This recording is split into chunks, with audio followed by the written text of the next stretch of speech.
Ancient stones hold a silent language older than history itself.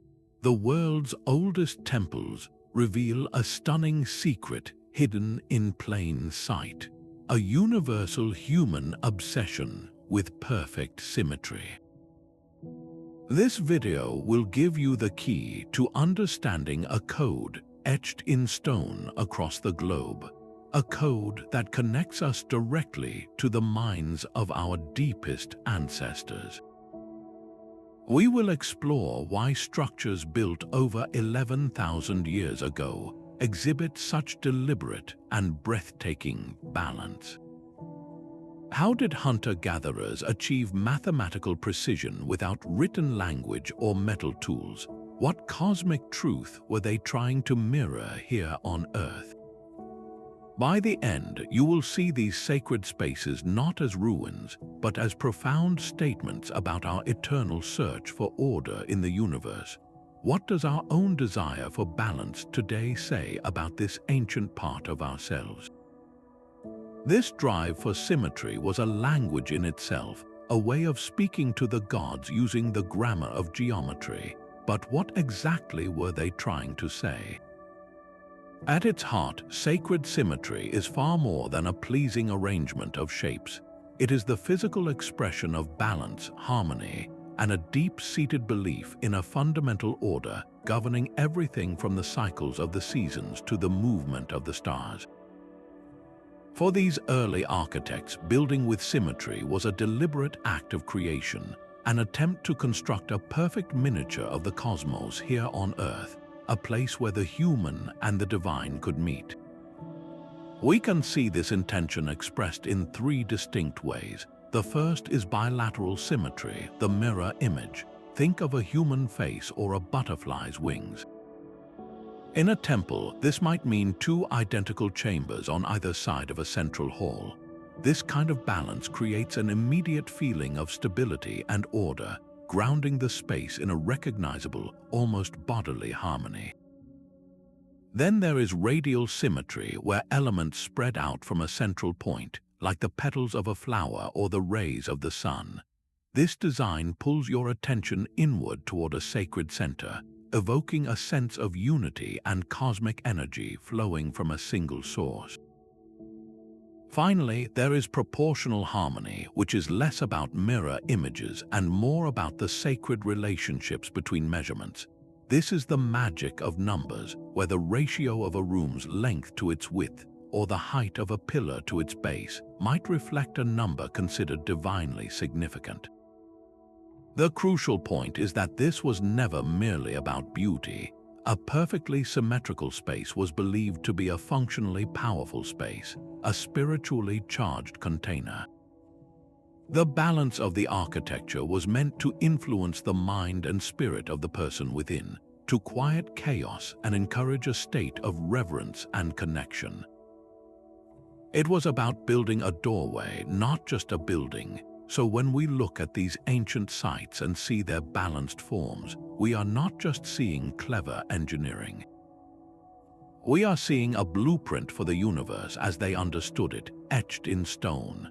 This blueprint for the universe finds its first and most dramatic expression in the stones of Göbekli Tepe. Rising from the dusty plains of southeastern Anatolia, this site is a profound anomaly. Built over 11,000 years ago, a time when humans were supposedly simple hunter-gatherers, its very existence forces us to rewrite our history books. Here, the ancient pursuit of symmetry was executed on a monumental scale. The heart of Göbekli Tepe is a series of circular enclosures, each defined by a ring of massive T-shaped limestone pillars. These pillars are not placed randomly. They are arranged with breathtaking intention, set in perfect concentric circles around a pair of even larger central pillars. The entire layout is a masterclass in bilateral symmetry, with elements mirrored precisely across a central axis. Imagine standing in one of these enclosures. To your left and right, the pillars are matched pairs, creating a powerful, stable balance that feels both immense and intimate.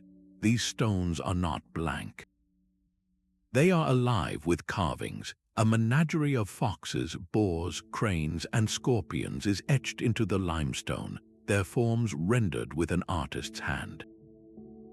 The symmetry of the architecture frames this wild, asymmetrical life, as if the ordered human world was built to contain the beautiful chaos of nature.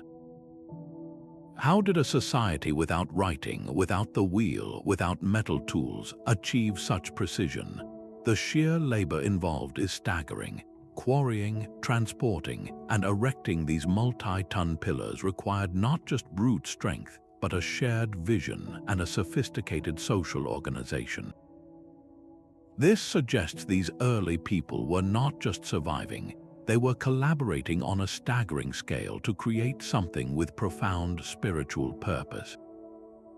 The symmetrical placement of the pillars likely held deep symbolic meaning. Perhaps the mirrored pairs represented clans or social groups, their balanced positions reflecting a harmonious social order. Or maybe the concentric circles and central pillars formed a celestial map, a stone calendar aligned with the movements of the sun and stars, bringing the perfect order of the heavens down to earth. Göbekli Tepe stands as a cornerstone of sacred architecture, not for its age alone, but for its clear, deliberate statement. It tells us that the human desire to create balanced, harmonious spaces, to build a perfect reflection of a cosmic ideal, is an impulse that predates cities, predates farming, and is fundamental to who we are. This was not a crude first attempt. It was a fully formed vision, a spiritual technology encoded in stone. Across the Mediterranean, a different stone language was being spoken, one of curves and flowing spaces. The Maltese islands are home to temples like Ju, with dot above Gantaja and Haga Kim, structures so ancient they predate even the great pyramids of Egypt by over 1,000 years. Their most striking feature is the Cloverleaf design, a series of rounded chambers arranged in a profound and balanced symmetry off a central pathway.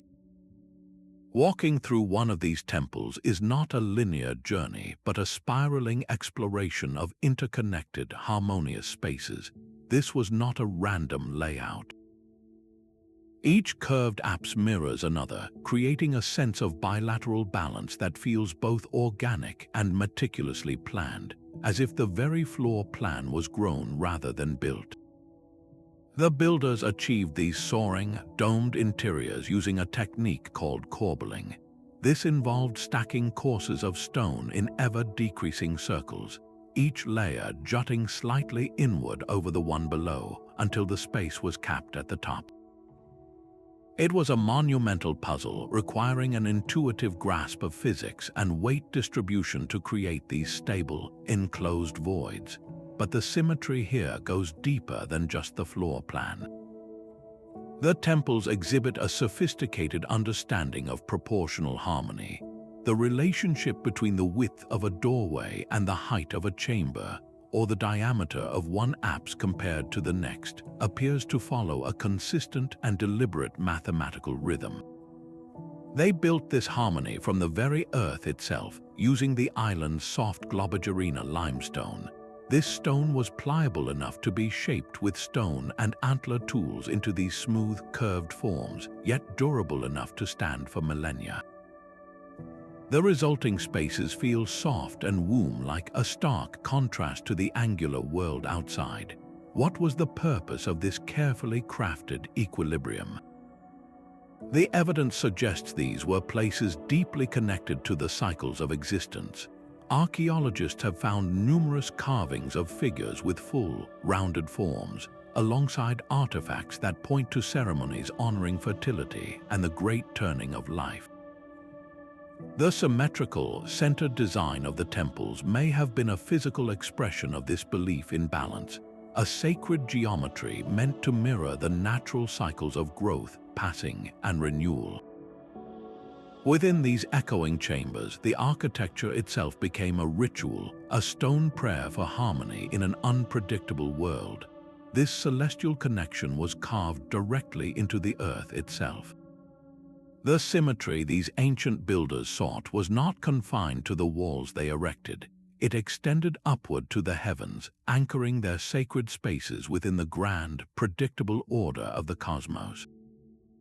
Many of the world's oldest temples were precisely aligned with the sun, the moon, and specific stars, transforming static stone into dynamic cosmological clocks.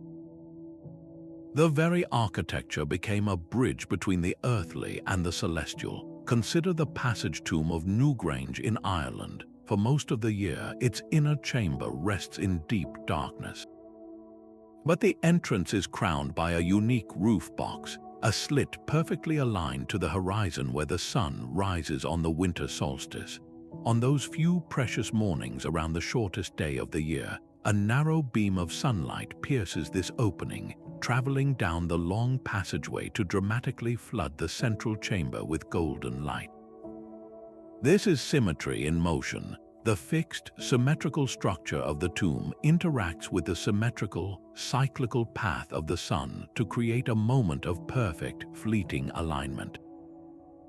It is a living, breathing geometry. This was far more than a spectacular light show. For the people who built it, this event was a profound symbol of rebirth. The solstice marks the sun's return, the promise of longer days and the renewal of life. By capturing this moment within their most sacred space, they were ritually connecting the fate of their community to the eternal cycles of the universe. The symmetry of the architecture served a functional, spiritual purpose, making the cosmic tangible. This practice reveals a universal principle. The perfect order they saw in the heavens was the ultimate blueprint, and replicating that order on Earth through symmetrical design and precise alignment was a way to harness its power. A temple aligned with the solstices did not just observe time, it participated in it. The building itself became a partner in a celestial dance, its symmetrical form ensuring it was in harmony with the movements that governed life, death, and the seasons.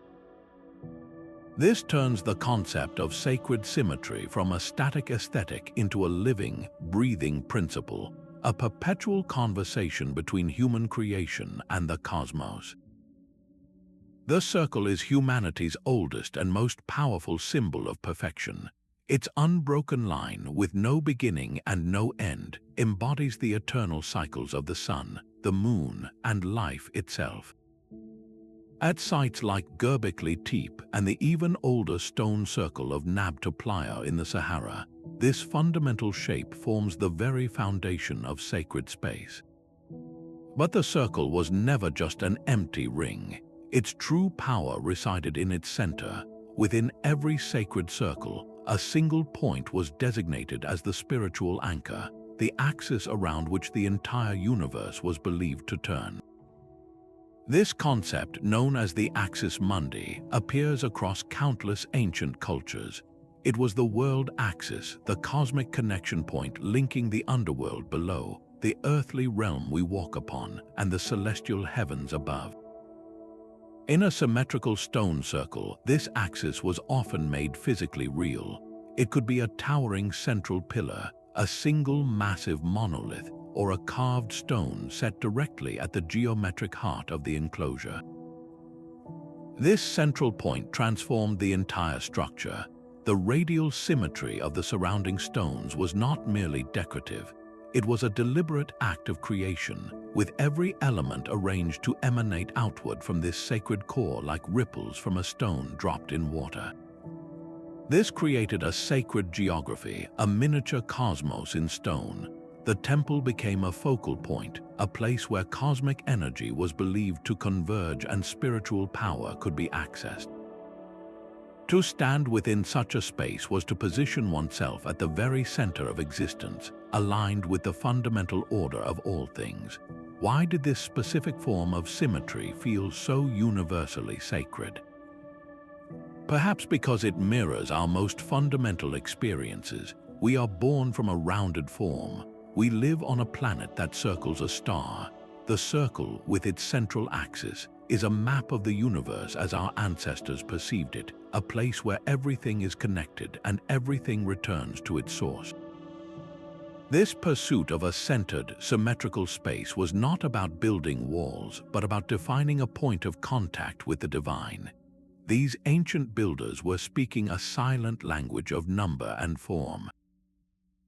Long before Pythagoras formulated his famous theorem, or Euclid defined the golden ratio, the principles of sacred geometry were being physically enacted in stone.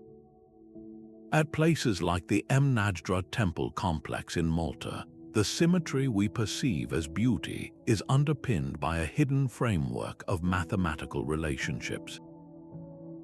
The builders operated with an intuitive grasp of ratios, using simple, elegant methods to encode universal truths into their architecture.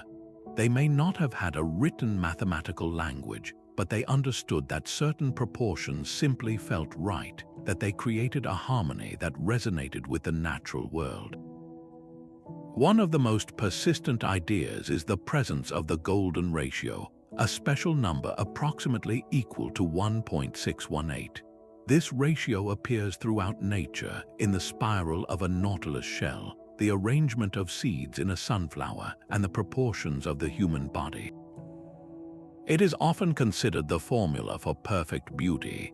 While proving its intentional use in prehistoric structures is complex, the dimensions of chambers and the relationships between key features in temples like Mnajdra suggest the builders were working with ratios that closely approximate this divine proportion. They were likely using simple Pythagorean triples as well, sets of 3 whole numbers that perfectly describe the sides of a right-angled triangle. How did they achieve this without advanced tools? Their technology was breathtakingly simple yet profoundly effective. They used ropes and pegs. A length of cord with knots tied at regular intervals became a measuring tape and a geometric compass. By anchoring a peg in the ground and sweeping a taut rope in an arc, they could create perfect circles. By using a rope marked with 12 equal segments, they could easily construct a perfect 3-4-5 right triangle, the simplest Pythagorean triple. Stretch the rope so that one section is 3 units, another is 4, and the distance between the ends is 5, and you have a perfect right angle. This was the foundation of their precision. This was not abstract mathematics for its own sake. For these early architects, number and form were inseparable from spirit. The very act of measuring and laying out a temple according to these harmonious ratios was a ritual.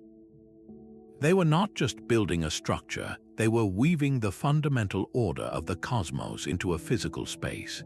The mathematical precision ensured the temple was not merely a building, but a true microcosm, a reflection of the perfect, balanced universe they believed in. The symmetry was the evidence of this success. It was the outward sign of an inward metaphysical truth, a bridge between the visible world of stone and the invisible world of cosmic law. In their pursuit of perfect form, they were seeking nothing less than a glimpse of the mind of the universe itself. Our own bodies are the original blueprint for this kind of balance. Look at your own 2 hands, your 2 eyes, the matching halves of your face. We are living examples of bilateral symmetry, and this physical reality is deeply wired into our sense of what feels stable, ordered, and right. It is no wonder, then, that this most instinctive form of harmony became a foundational principle in the world's oldest sacred spaces. In temples designed around a central axis, the journey inward becomes a powerful experience of this mirrored order. A visitor would pass through a single entrance and find themselves facing a choice, not of confusion but of perfect balance. To the left and to the right, identical chambers would unfold, each a reflection of the other. This was far more than an architectural whim. This mirrored design likely echoed the fundamental dualities these communities saw in the world around them. It could represent the pairing of 2 clans or social moieties, their balanced positions within the temple reflecting an ideal of social harmony. On a cosmic scale, the two chambers might have embodied the great pairs of existence, life and death, the sun and the moon, the earthly and the spiritual. By walking between them, an initiate was not just moving through a building. They were traversing a symbolic landscape of complementary forces, a world rendered perfectly orderly and predictable.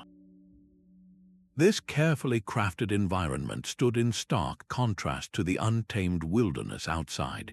Beyond the temple walls, nature was unpredictable, asymmetrical, and often dangerous. But within this symmetrically ordered sanctuary, chaos was banished. Every line, every mirrored space reinforced a message of ultimate harmony and control. The temple was not merely a shelter from the elements. It was a refuge for the mind, a place where the human spirit could experience a perfect, balanced world, and in doing so, remember its own connection to a greater, divine order. The sheer weight of these stones defies belief. How do you move a pillar that weighs more than 2 full-grown elephants across miles of rugged terrain? The ancient builders were master engineers, transforming raw, chaotic rock into precise geometric forms through a combination of brute force and brilliant ingenuity. Their process began at the quarry, where they identified natural fissures in the limestone. They would drive wooden wedges into these cracks and then soak the wood with water. As the wedges expanded, they exerted tremendous pressure, cleanly splitting the stone along a predetermined line. This method allowed them to extract near-perfect monoliths from the living bedrock. Once freed, the multi-ton block faced its greatest challenge, the journey to the temple site. Without wheels or pack animals, the solution was elegant in its simplicity. They likely used a system of wooden sledges resting on a track of lubricated log rollers. Teams of workers would have pulled on ropes, slowly inching the colossal stone forward in a monumental display of coordinated effort. The sound must have been immense, the groaning of wood and stone accompanied by the rhythmic, chanting pull of 100 people working as one. To raise these pillars into their perfect, symmetrical positions, they turned to the power of the earth itself.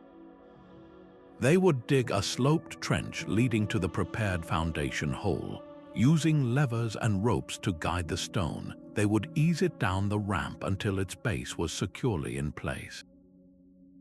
Then, through a painstaking process of lifting and packing the trench with soil and stones, they would gradually raise the monolith to its full, upright glory. This was more than just construction. It was a symbolic act of profound significance.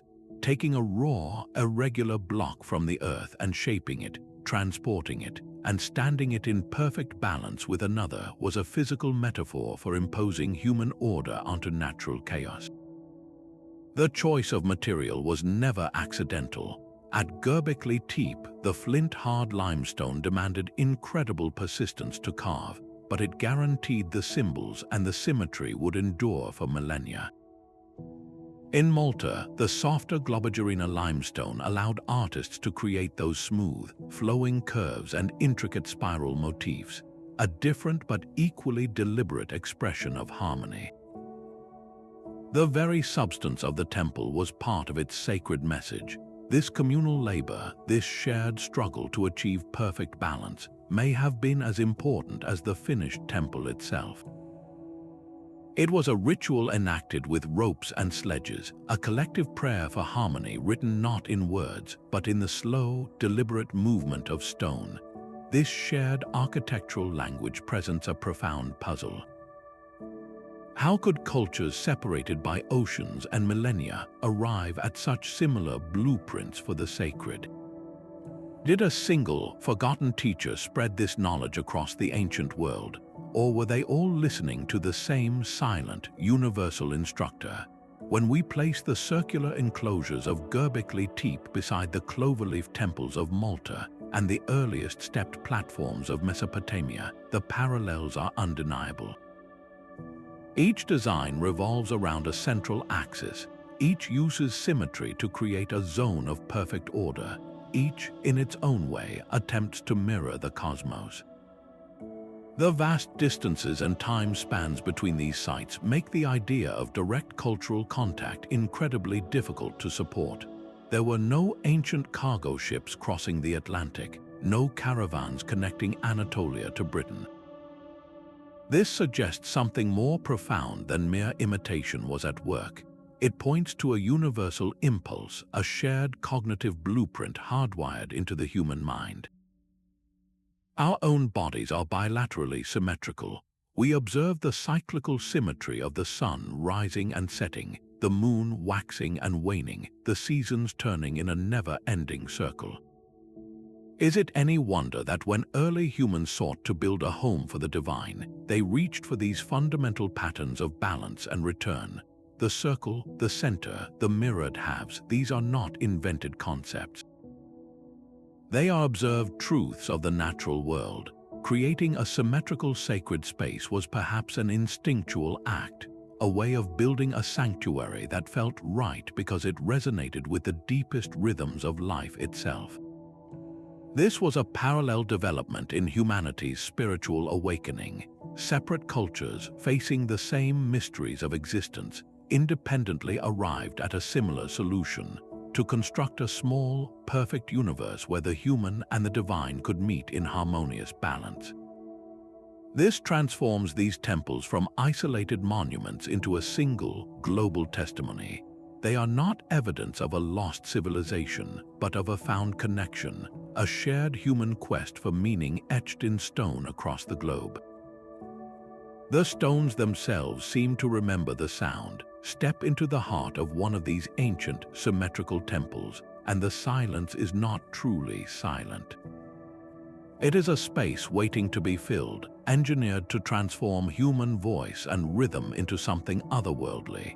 Recent acoustic studies have revealed that these structures are not just visually balanced, they are sophisticated sound chambers. The curved walls of a Maltese temple or the concentric rings of standing stones create a unique acoustic environment where sound does not simply fade, it lingers and dances. A single spoken word can produce a long, low reverberation, a ghost of the original noise that seems to hang in the air for seconds. This is no accident of construction. The symmetry of the architecture is the key. Parallel walls and matched chambers create standing waves, amplifying specific resonant frequencies and deadening others. Imagine the effect during a ceremony. The steady, rhythmic beat of a drum would not just be heard, it would be felt, its vibrations echoing through the stone floor and into the bones of the participants. A chant repeated by a group would lose the distinct edges of individual voices, blurring into a single, powerful hum that seemed to emanate from the temple itself. This sonic environment could profoundly alter human consciousness. The combination of rhythmic sound, flickering firelight, and the overwhelming symmetry of the space would have been a powerful recipe for inducing trance-like states. In such a condition, the barrier between the everyday world and the spiritual realm was believed to thin. A shaman's pronouncements, filtered through the echoing acoustics, would have taken on a supernatural quality, as if the voice of the gods was speaking through the very stones. This reveals that sacred symmetry was a fully immersive, multi-sensory technology. The perfect balance was not just for the eyes to admire, but for the ears to hear and the body to feel. The architecture was an instrument, and the rituals performed within it were the music, all working in concert to orchestrate a direct, experiential connection to the divine. The quest for balance was a quest for a harmony that could be seen, heard, and deeply, spiritually felt. The silent harmony of these temples speaks of a different kind of order, one born not just from stone but from human community. To raise a single multi-ton pillar required the coordinated effort of dozens, perhaps hundreds of people. To then arrange dozens of these pillars into perfect concentric circles or mirrored chambers demanded something even greater, a shared vision held by an entire society. This was not the work of a scattered band of hunter-gatherers. It was the product of a complex social machine, one capable of organizing labor, feeding workers, and transmitting a precise architectural plan across generations.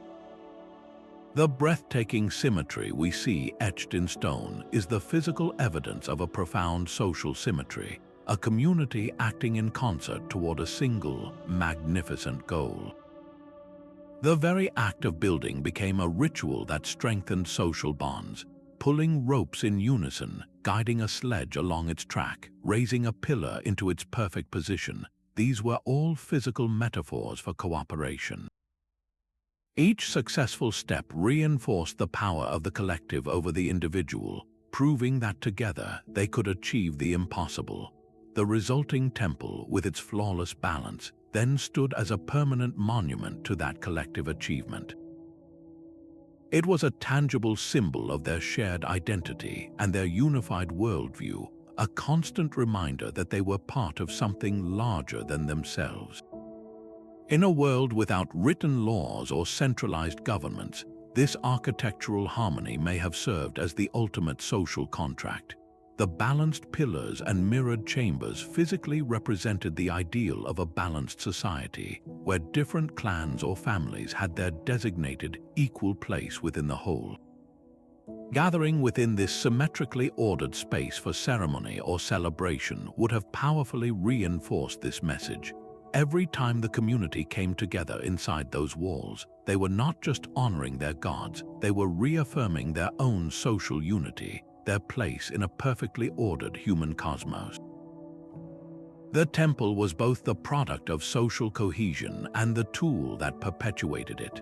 The symmetrical stones were a gateway not just for the community, but for the mind itself. To understand their full power, we must enter the consciousness of the ancient spiritual seeker. Many researchers suggest that the very design of these temples was shaped by shamanic journeys and profound, altered states of awareness. The balanced, often winding layouts were not random. They were likely intended as a physical path for the soul, a carefully constructed roadmap for navigating the spirit world.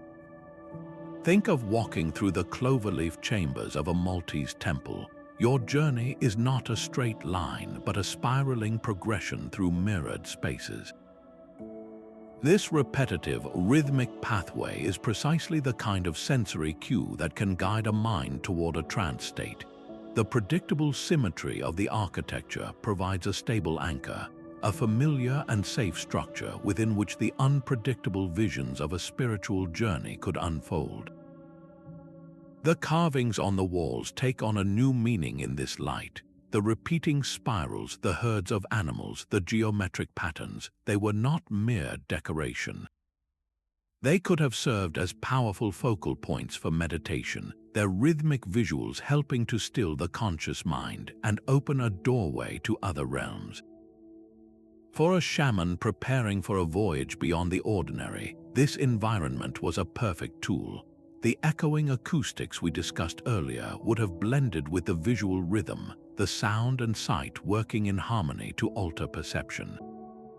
The entire temple becomes a sort of spiritual instrument, tuned to facilitate a shift in consciousness. The central axis of the building, that pivotal point of balance, might have been seen as the literal portal through which the shaman's spirit would travel, moving between the world of the living, the realm of the ancestors, and the domain of the gods. This reframes the purpose of all that perfect symmetry. It was not just about creating order, but about managing a sacred chaos. The stable, balanced framework of the temple allowed an individual to safely venture into the formless and unpredictable spiritual landscape, providing a reliable home to return to. The symmetry was a map for the soul, a geometric promise that even in the most extraordinary journeys, a path of return was always held in perfect balance. Yet this perfect balance was not destined to last forever. As human societies grew more complex, so too did their sacred architecture. The pure, unified symmetry of the earliest temples gradually gave way to more intricate designs, where deliberate asymmetries were woven into the sacred blueprint. This evolution is strikingly clear in the later phases of Maltese temple building. The earliest structures, like the lower temples of Tarxion, maintain a clear cloverleaf symmetry. But the newer additions built directly alongside them introduce a fascinating shift. New chambers are appended off the main axis, creating a more sprawling, less centrally focused complex. The floor plan becomes less a single, balanced statement and more a collection of connected, specialized spaces. This was not a decline in skill, but a profound change in purpose. The architecture began to mirror a new social and spiritual reality. As societies grew from close-knit communities into more stratified chiefdoms, their understanding of the divine also expanded. Simple, unified cosmic forces were joined by a whole pantheon of specialized gods, each with their own needs, stories, and rituals. A single, symmetrical chamber was no longer sufficient to house this diverse spiritual bureaucracy. The temple needed to accommodate a more complex ceremonial life, with separate areas for public gatherings, private offerings, and rites reserved for a growing priestly class. We see a parallel evolution in ancient Egypt.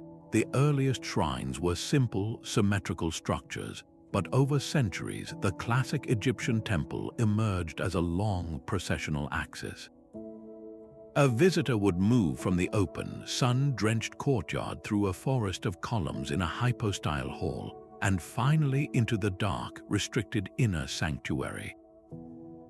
This was not a journey into a balanced center, but a progression through layers of exclusion and increasing holiness. The symmetry was still present in the mirrored rows of pillars, but it was now subservient to a linear, hierarchical path. The controlled asymmetry of added rooms and side chapels reflected a world where access to the divine was now mediated and graded. This architectural shift marks a pivotal transition in human thought. The sacred space was no longer just a perfect model of the cosmos, a place where anyone could stand at the center and connect. It became a map of a more complicated universe, one with many doors, many gatekeepers, and a defined path one had to follow. The move from pure symmetry to a more complex, often asymmetrical design tells the story of humanity's journey from a unified cosmic vision toward a world of specialization, hierarchy, and a more negotiated relationship with the gods. The very stones of these temples pulse with a hidden language. Beyond the grand symmetry of pillars and chambers, a second layer of meaning is etched into the walls themselves. At Göbekli Tepe, the massive T-shaped pillars are not blank monoliths. They are alive with a dense tapestry of carvings. Foxes, cranes, and scorpions are rendered with an artist's fluid hand, their bodies often posed in perfect bilateral symmetry.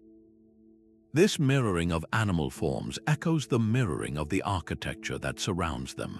It is as if the wild, untamed chaos of nature was being captured and framed within a perfect, human-imposed order.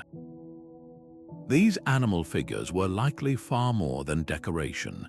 Each creature probably held deep symbolic weight, representing clan totems, celestial bodies, or characters in a foundational myth. The balanced presentation of these symbols suggests they were part of a visual language meant to be read and understood, a permanent record of beliefs integrated directly into the sacred space. A similar story is told on the softer limestone of Malta's Tarxian temples. Here, the walls are adorned with endless spirals, intricate zigzag patterns, and mesmerizing pitted designs.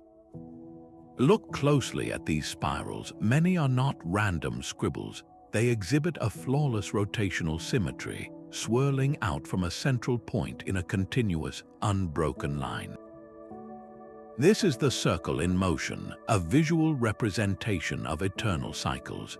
The repetition of these patterns across the curved walls creates a rhythmic visual pulse, a form of symbolic code that reinforces the temple's overarching theme of harmony and return. This art was an integral component of the sacred geometry. A spiral carved at the focal point of a chamber might have marked a place of particular spiritual power, its form pulling energy inward. The zigzags mirroring each other across a doorway could have symbolized a threshold between worlds, their balanced lines providing a stable passage. The art and the architecture were in constant dialogue, one reflecting and amplifying the meaning of the other. Together, they formed a cohesive symbolic system, a multi-sensory environment designed to guide the mind toward a specific understanding of the universe. The symmetry of a carved animal reinforced the stability of the social order it represented. The endless spiral echoed the cosmic cycles the temple was built to honor. These petroglyphs were not added as an afterthought, they were essential. They turned the temple from a beautifully balanced building into a living text, its walls inscribed with the core principles of a world you built on the eternal pursuit of balance. The temple's perfect symmetry did not stop at its outermost wall. These sacred structures were often placed with breathtaking precision, becoming fixed points within a much grander, living design. Look at a map of these ancient sites and a pattern begins to emerge. They are rarely isolated monuments. Instead, they form a vast, invisible network, their locations and orientations locked into a silent conversation with the surrounding landscape. A temple might be positioned directly in the sightline of a distant, singular mountain peak. Its main entrance could be aligned with the source of a sacred spring, or it might form a perfect triangle with two other temples miles away. This practice, known to scholars as geomancy, was the art of reading the Earth's subtle energies and building in harmony with them. It was about finding the right place, the powerful place, where the lines of the land converged. Many researchers note the curious alignment of ancient sites along what are sometimes called ley lines, hypothetical straight tracks connecting points of historical and geographical significance. Whether these lines represent actual energy paths, ancient trade routes, or simply a shared human instinct for prominent landmarks, the result is the same. The builders were weaving their architecture into the very fabric of the continent. This creates a sacred geography, a large-scale symmetry between human creation and the natural world. The perfectly circular enclosure at Göbekli Tepe is not just an arrangement of stones, it is a deliberate echo of the surrounding hills. The Maltese temples, positioned on high ground, often frame specific views of the sea and the islands, integrating the horizon into their spiritual blueprint. This was the pursuit of balance on a colossal scale.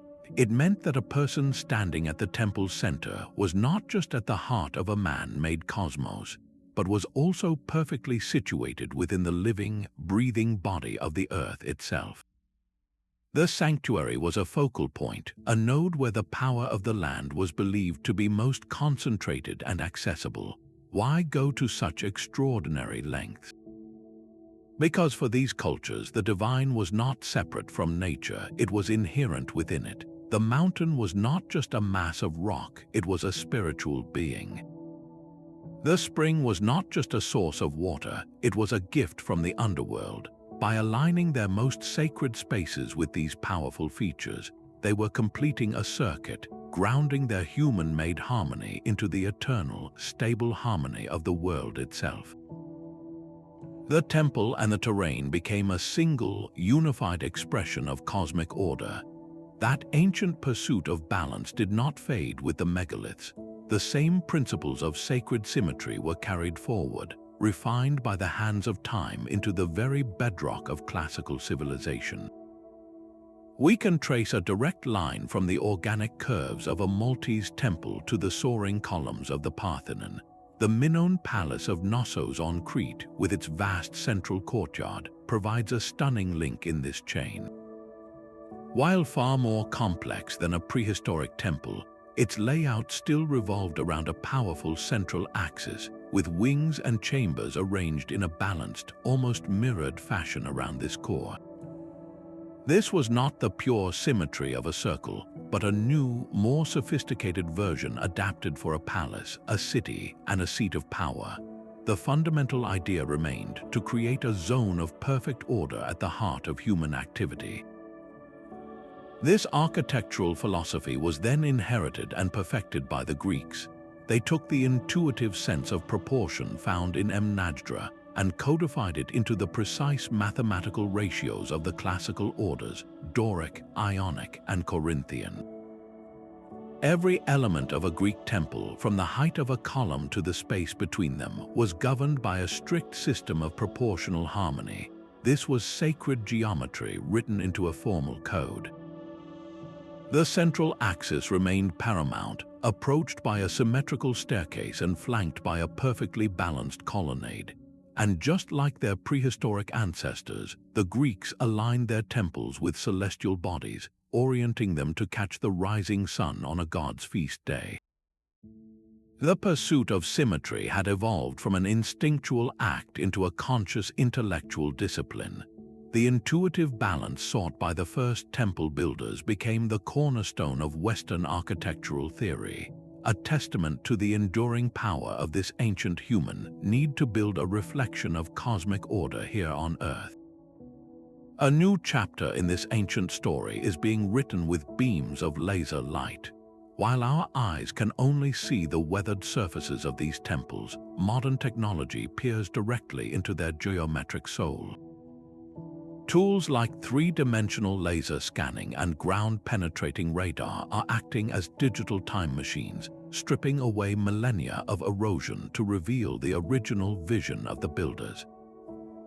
Archaeologists now use these scanners to capture billions of precise data points, creating hyper-accurate digital models of every stone and carving. This process unveils a hidden world of precision.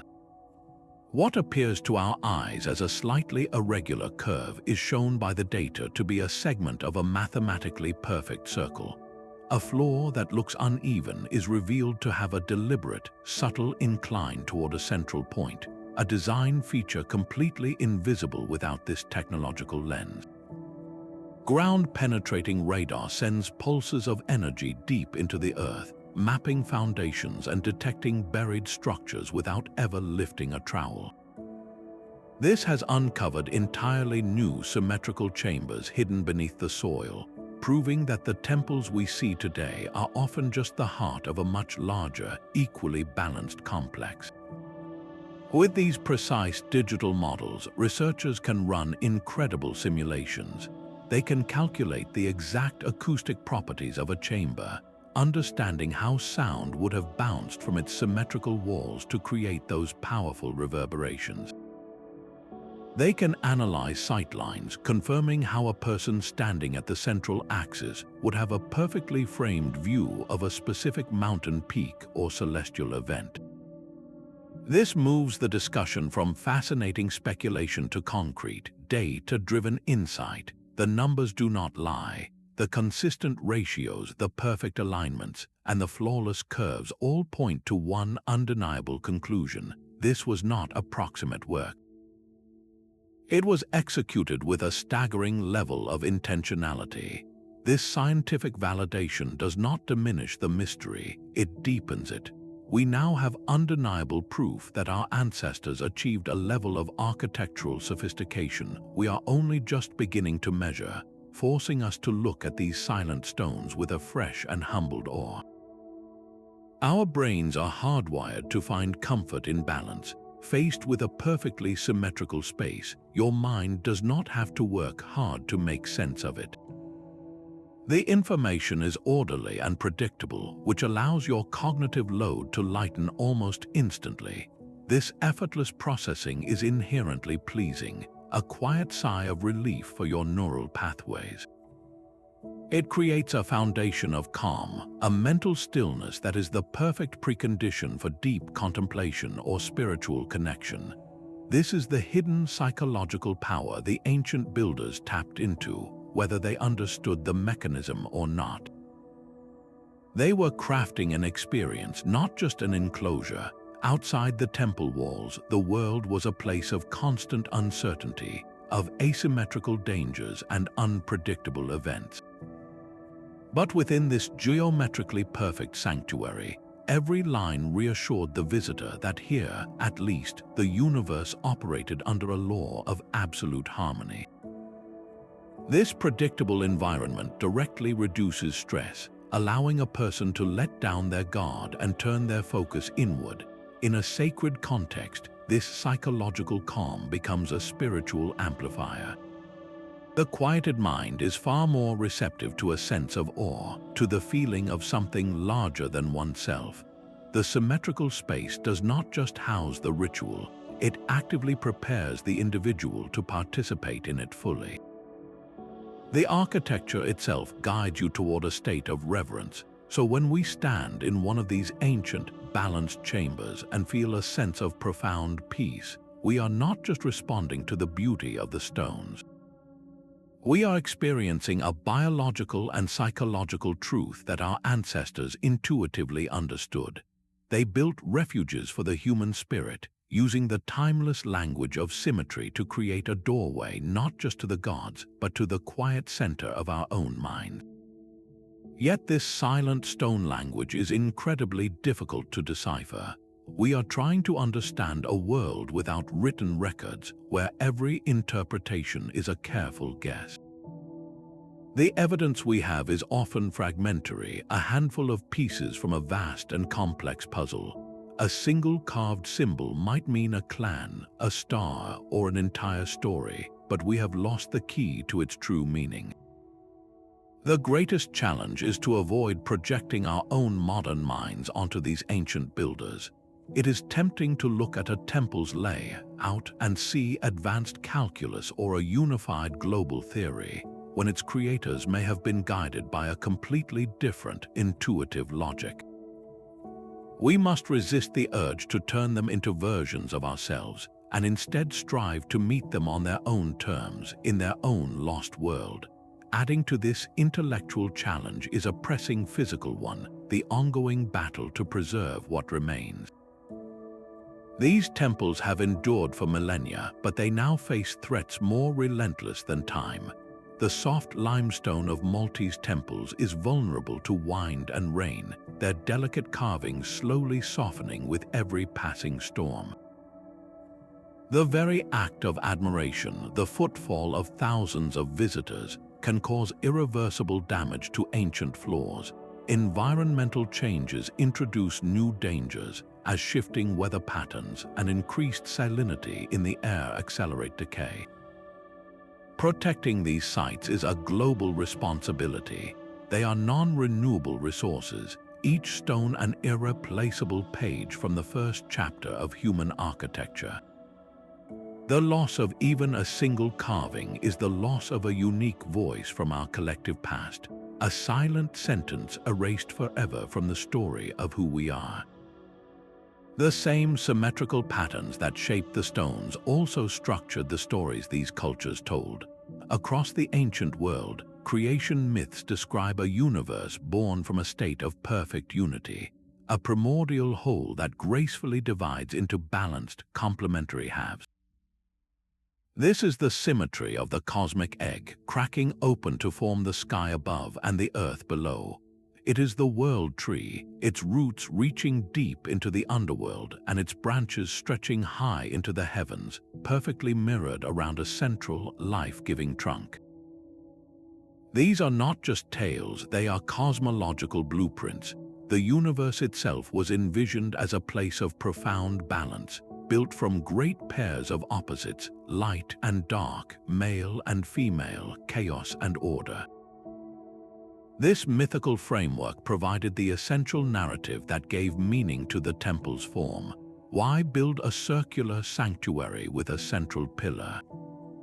Because that pillar was the axis mundi, the world tree itself, made solid and tangible. Why arrange chambers in mirrored pairs? They physically represented the balanced dualities that structured existence, the very same forces described in the stories told around the fire. The temple was the myth enacted in stone. It was a machine for making the abstract stories of the gods concretely real. A person walking through its symmetrically arranged doorways was not just entering a building, they were stepping directly into the landscape of their own cosmology. The line between the storyteller's words and the mason's chisel work completely blurred. The architecture gave the myth a body, and the myth gave the architecture its soul.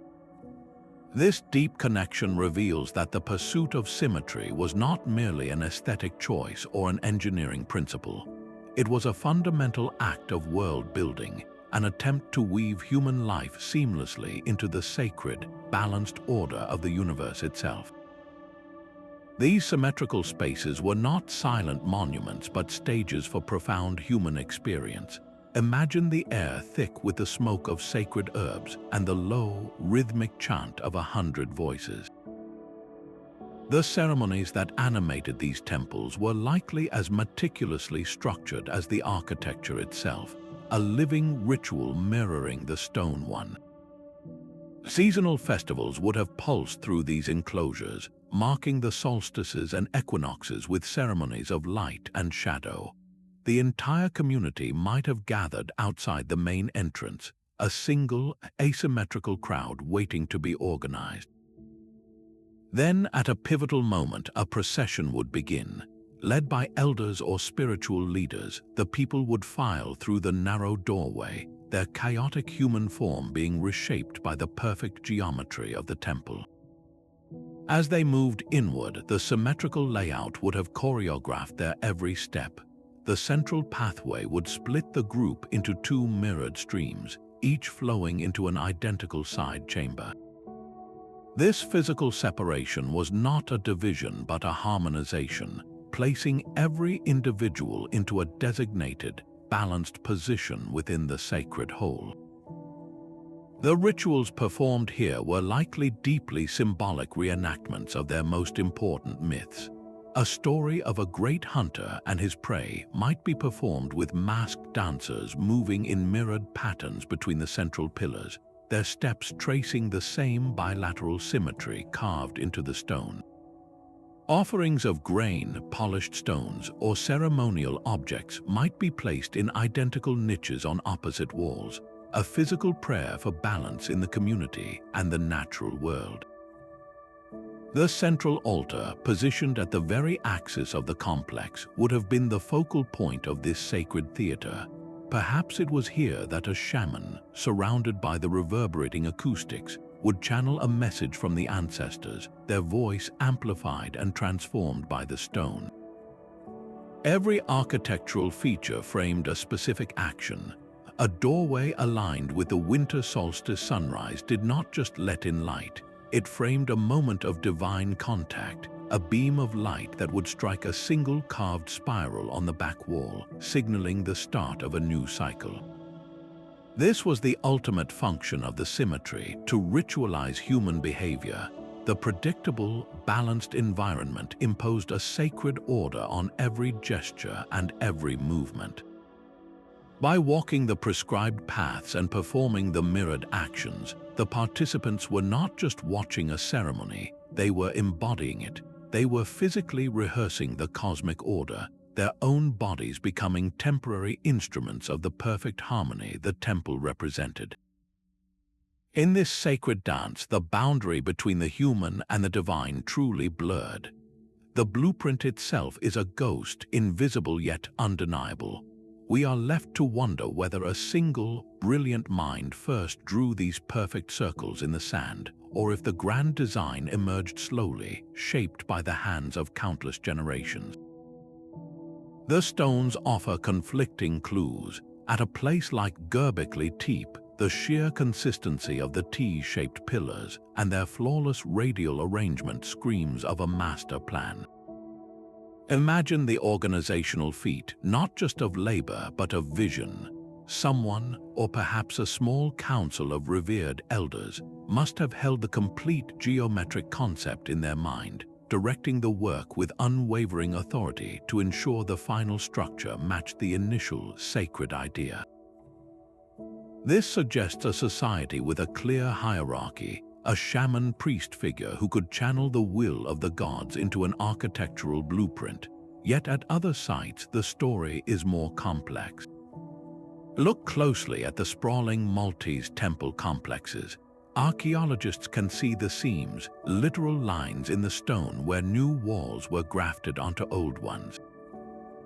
A perfectly symmetrical pair of apses might form the core, but then a later generation added a new chamber slightly off axis to accommodate a growing population or a new spiritual need.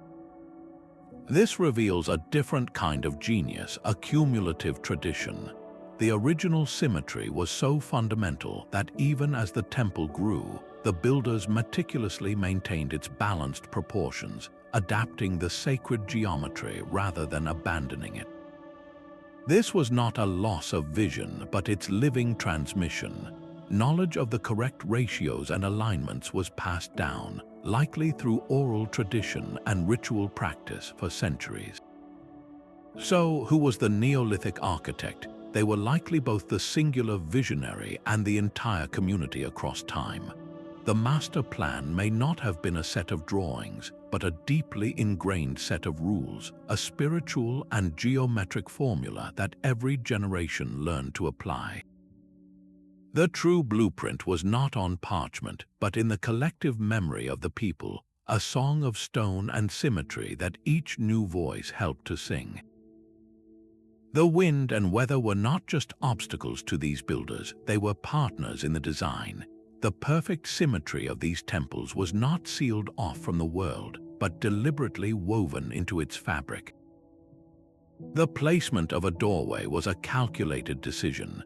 In colder northern climates, an entrance might face the low arc of the winter sun, inviting its weak but precious warmth deep into the central chamber to counter the seasonal chill.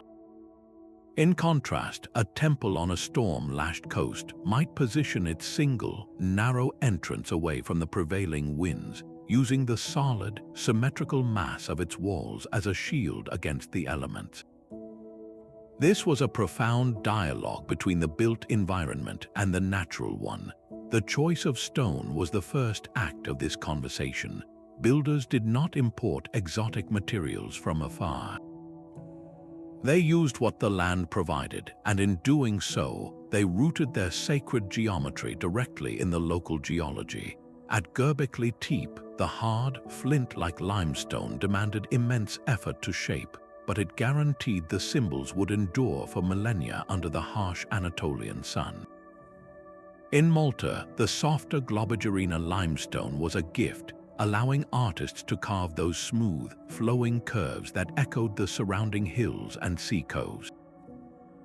The very substance of the temple whispered of its place. This reveals that sacred symmetry was far more than an abstract spiritual idea. It was a practical philosophy of harmony. The balanced form of the temple was a response to the asymmetrical challenges of the environment, creating a pocket of perfect, predictable order within a world of unpredictable forces. The builders demonstrated a holistic vision where cosmic balance and earthly necessity were one and the same. They understood that true harmony meant building in a way that respected the sun, the wind, and the very stone under their feet, creating a sanctuary that was both a map of the heavens and a thoughtful, elegant response to the world outside its walls. For all our laser scans and theories, these ancient sanctuaries hold their deepest secrets close. The most tantalizing mystery remains why the builders of Göbekli Tepe, after expending such colossal effort, carefully buried their entire complex under tons of earth and stone. It was not an act of destruction, but one of deliberate, respectful preservation, as if they were putting the sacred to sleep for a future age.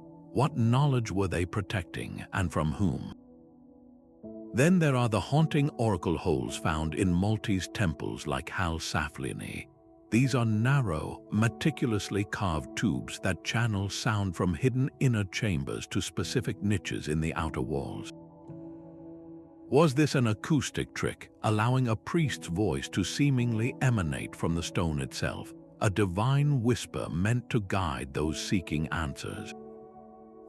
Or did it serve another, completely unknown purpose in their rituals of balance? These are not trivial puzzles.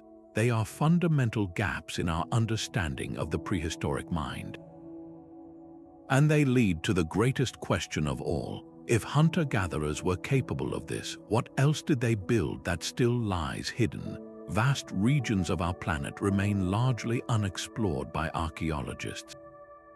The seabed, once dry land during the last ice age, could conceal structures even older than Göbekli Tepe, submerged temples waiting to tell a new chapter of our story.